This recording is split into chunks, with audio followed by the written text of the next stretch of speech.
Today marks Juneteenth, the historic day when slaves were liberated in America. Now the day takes on added importance amid the protests over racism and police brutality. Today, people across the nation from California to New York took to the streets in commemoration and to honor the Black Lives Matter movement. And people here in our area are commemorating the historic day. KIMT News 3's Nick Kruszalnicki is live with how Mason City is marking the occasion. Nick? Yes, Katie, the cookout here at Monroe Park just wrapped up a few hours ago, but a lot of the folks I spoke to out here told me they would like to see Juneteenth become a regular tradition for years to come. Black Lives Matter means Black joy matters. So that is why I'm out here. That is what I'm trying to do. I'm trying to dance. I'm trying to make people feel happy. There was dancing and plenty of music, just like any cookout at the park.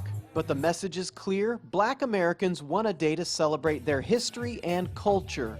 After everything that's happened recently and considering our harrowing past in this country, that we deserve to celebrate something, that we deserve to have a day where we can feel joyful. Brandon McGriff, like many here, would like to see Juneteenth become a federally recognized holiday. He says we celebrate our freedom from the British, so African Americans would like to celebrate their freedom from slavery. The fact that we're talking about whether or not there should be a day where Black people were liberated from its own white people in its own country, yeah, we need our federal holiday. We actually should have had it. The solution is clear to the people commemorating the day. The country needs to start discussing race relations more.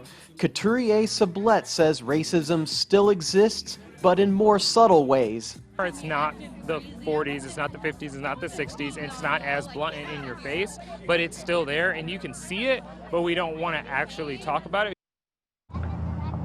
Now, the movement to make Juneteenth a federal holiday is gaining steam. Republican Texas Senator John Cornyn is introducing a bill to do just that.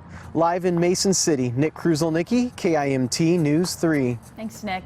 Today, Governor Tim Walz declared Juneteenth Freedom Day in Minnesota. He is calling on the legislature to establish a state holiday.